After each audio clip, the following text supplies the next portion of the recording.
जैसा कोई मेरी जिंदगी में आए तो बात बन जाए डिस्को दीवाने।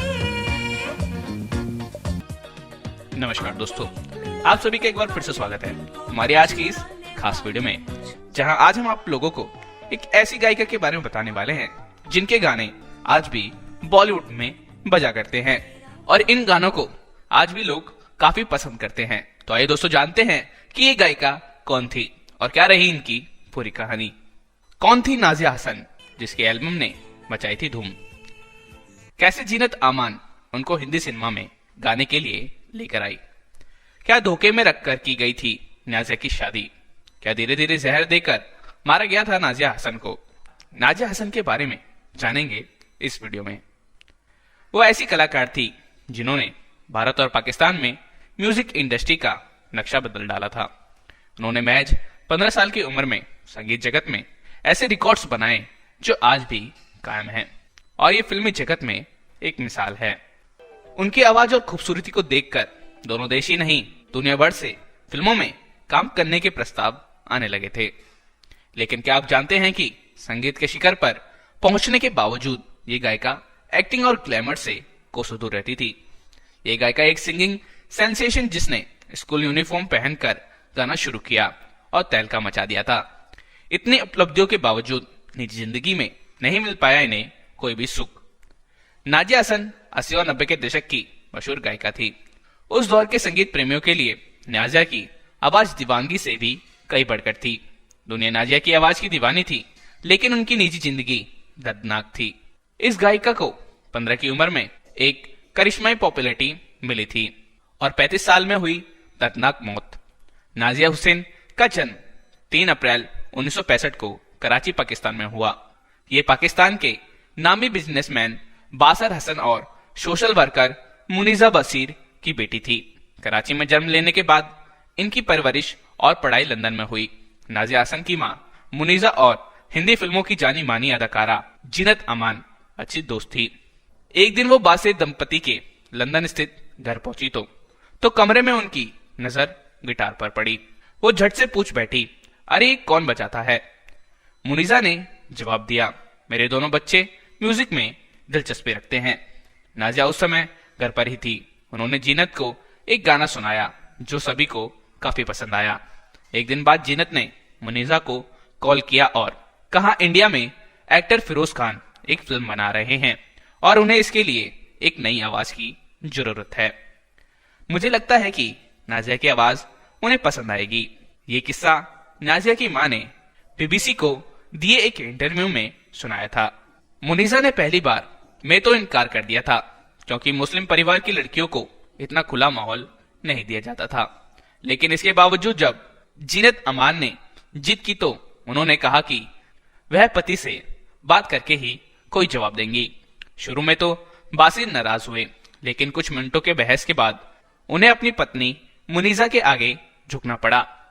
जीनत ने मुनीजा और नाजिया की मुलाकात फिरोज खान से करवाई।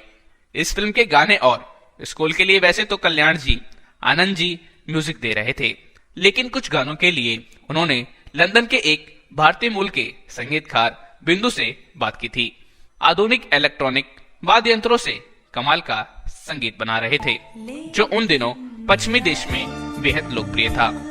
15 साल की नाजिया की आवाज से इंप्रेस होकर फिरोज खान ने उन्हें अपनी फिल्म कुर्बानी में गाने का मौका दिया जो 1980 में रिलीज हुई थी। नाजिया ने फिल्म के लिए बिदु के संगीत निर्देशन में आप जैसा कोई मेरी जिंदगी में आए, ये जो चार्ट बस्टर साबित हुआ।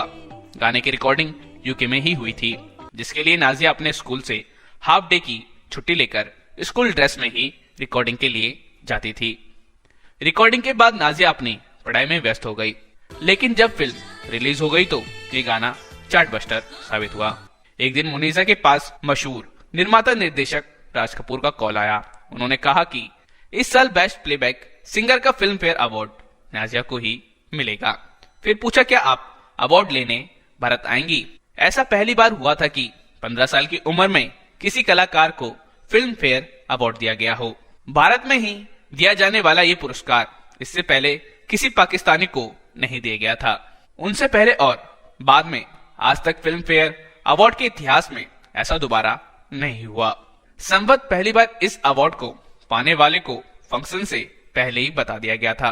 साल 1981 में पूरा परिवार बारात आया और नाजिया को शोमैन राज कपूर के हाथों ही फिल्म फेयर अवार्ड दिया गया। बेस्ट फीमेल सिंगर का ये पुरस्कार नाजिया को आप जैसा कोई गाने के लिए दिया गया था। अवार्ड्स नाइट के दिन जिस होटल में नाजिया ठहरी थी, वहां दर्जनों मीडिया कर्मियों का जमावड़ा उनसे बात करने के लिए इंतजार कर रहा था। पहले गाने के बाद ही कम उम्र की नाजिया एक नेशनल सेंसेशन बन गई। उन्होंने 1981 में ही संगीतकार विदु के साथ मिलकर म्यूजिक एल्बम डिस्को दीवाने लॉन्च किया। यह एल्बम भारत और पाकिस्तान का बेस्ट सेलिंग एल्बम बन गया। भारत में तो पहले ही दिन इसके 1 लाख रिकॉर्ड पे हो गए। साथ ही इसे फिलीपीन, मलेशिया, इंडोनेशिया के अलावा south Africa, West Indies, Latin America और रशिया में भी काफी पसंद किया गया।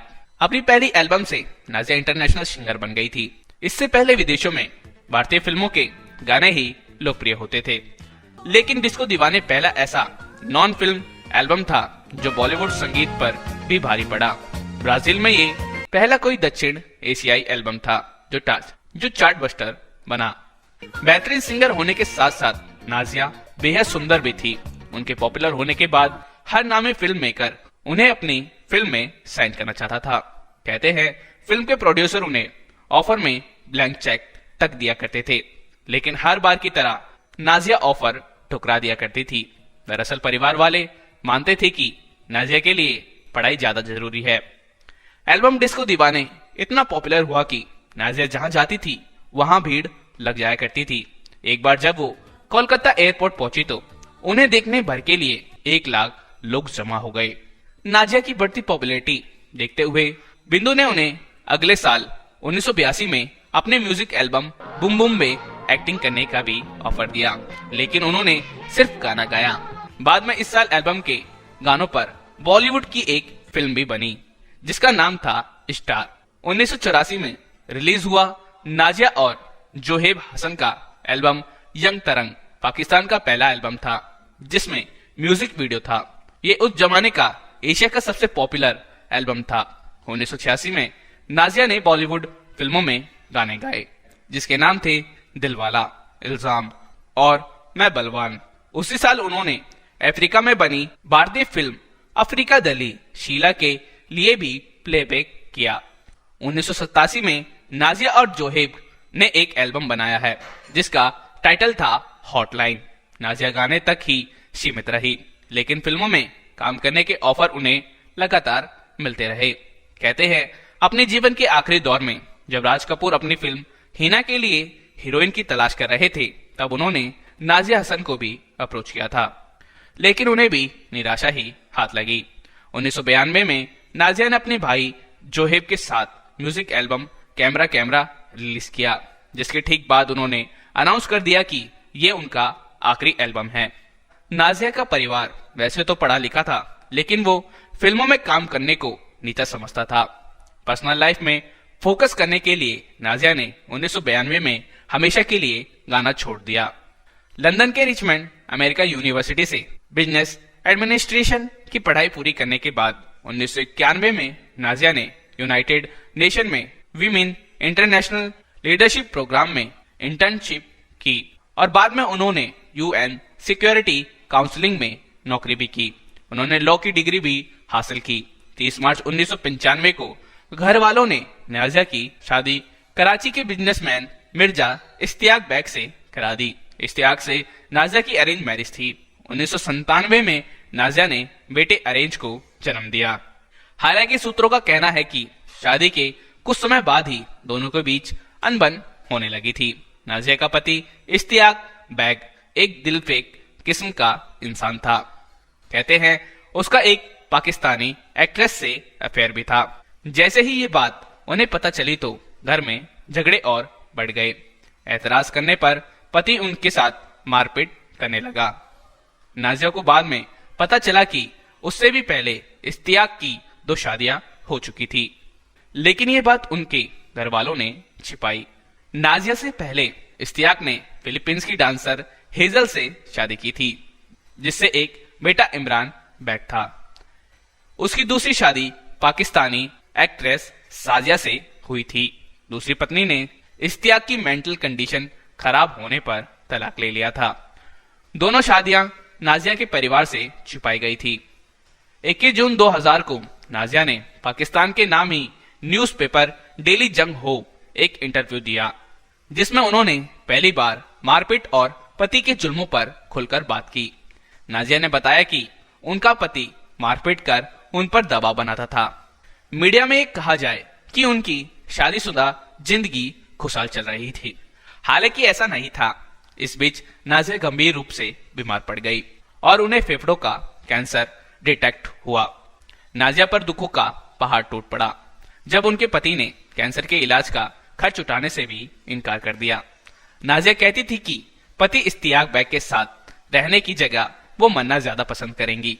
नाजिया के भाई जोहेब ने भी एक स्टेटमेंट में बताया था कि उनकी बहन को उनके पति ने बंदी बनाकर रखा था। परेशान होकर नाजिया ने साल 2000 में मुस्लिम लॉ के तहत पति से तलाक ले लिया था और अपने पेरेंट्स के साथ रहने लगी। इसके बाद नाजिया का इलाज उनके घर वालों ने लंदन में करवाया।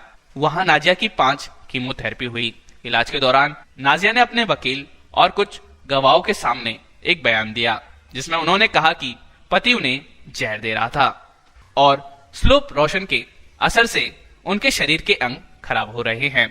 कहते हैं ये बात लंदन में नाजिया का इलाज कर रहे डॉक्टर्स भी जानते थे। नाजिया ने अपने स्टेटमेंट में कहा कि अगर उनकी मौत हो जाती है तो इस बात की जांच की जाए।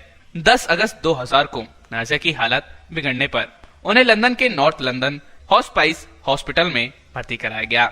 इलाज के दौरान उनकी हालत सुधर रही थी और डॉक्टर्स उन्हें घर भेजने वाले थे, लेकिन वो नहीं लौट सकी।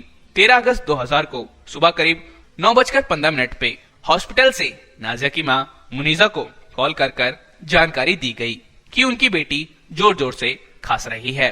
मां अस्पताल के लिए निकली, लेकिन उनके पहुंचने से पहले ही नाजिया की मौत हो चुकी थी। हालांकि नाजिया की मौत बीमारी से हुई थी, लेकिन उनके शव का पोस्टमार्टम कराया गया। वकील द्वारा नाजिया का आखिरी स्टेटमेंट मिलने के बाद लंदन पुलिस ने दोबारा नाजिया की ऑटोप्सी करवाई। इस हाई प्रोफाइल केस की गहराई से जांच करने के लिए नॉर्थ वेस्ट लंदन पुलिस ने नाजिया के पेरेंट्स का गोल्डन ग्रीन स्थित घर और पति का घर सीज कर दिया। दोनों घरों में फोरेंसिक टीम ने डिटेल से जांच की। यूके में कुछ महीनों बाद एक रिपोर्ट जारी की गई, जिसमें स्कॉटलैंड यार्ड के अनुसार नाजिया की मौत का कारण लंग्स कैंसर बताया गया था।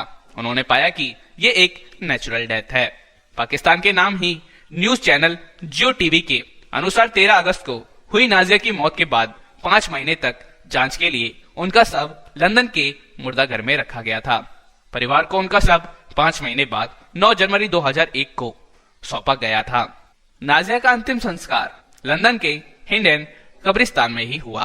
पहले उन्हें पाकिस्तान लाया जाना था, लेकिन सब मिलने में देरी होने से लंदन में ही उनका अंतिम संस्कार करना पड़ा। नाजिया के पति ने उनकी मौत के बाद तलाक की बात को निराधार कहा।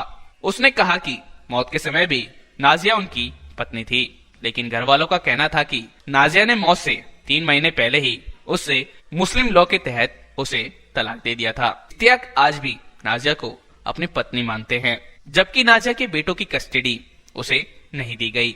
नाजिया की मौत के बाद 2000 में पाकिस्तान के तत्कालीन प्रेसिडेंट परवेज मुशर्रफ ने उन्हें प्राइड्स ऑफ पाकिस्तान का अवार्ड दिया। नाजिया की जगह यह अवार्ड उनकी मां लेने पहुंची थी। उनकी मौत की बरसों पर 2012 में एक Bollywood film student of the year में उनके गाए गानों का कवर वर्जन बनाया गया, जिसमें उनकी ओरिजिनल आवाज का भी इस्तेमाल किया गया था। इस साल एक और फिल्म मिस लवली में भी उनके गाए पुराने गाने का भी इस्तेमाल किया गया था, जो अच्छा खासा फ्रेश लग रहा था। नाजिया हसन बेशक संगीत और फिल्मों में अपना लंबा कैरियर नहीं बना पाई, लेकिन उनकी पहचान बेहद खास थी। वो दिल की बहुत दयालु थी और गानों से मिलने वाली अपनी सारी कमाई पाकिस्तान के जरूरतमंद बच्चों को दान कर दिया करती थी। इसके अलावा वो फंड इकट्ठा करने के लिए भी कई कॉन्सर्ट करा करती थी। इन्होंने बैटल अगेंस्ट नारकोटिक्स यानी बैंक के नाम से एक ऑर्गेनाइजेशन भी शुरू किया था जो ड्रग्स के इस्तेमाल को रोकने की दिशा में काम करता था। नाजिया अक्सर स्कूल में जाकर बच्चों को खिलौने बांटा करती थी और अपना हर बर्थडे वो बच्चों के साथ मनाती थी। मौत के बाद आज भी इनका परिवार ऐसे ही इनका जन्मदिन मनाता है। तो दोस्तों आज की इस जानकारी में बस इतना ही। अगर आपको नाजिया हसन के गाने पसंद है तो हमें कमेंट में नाजिया हसन का अपना फेवरेट गाना कमेंट जरूर करिएगा। तो मिलते हैं दोस्तों आपसे ऐसी ही जानकारी में हमारे इस चैनल में। तब तक के लिए आप सभी को हमारी तरफ से जय हिंद।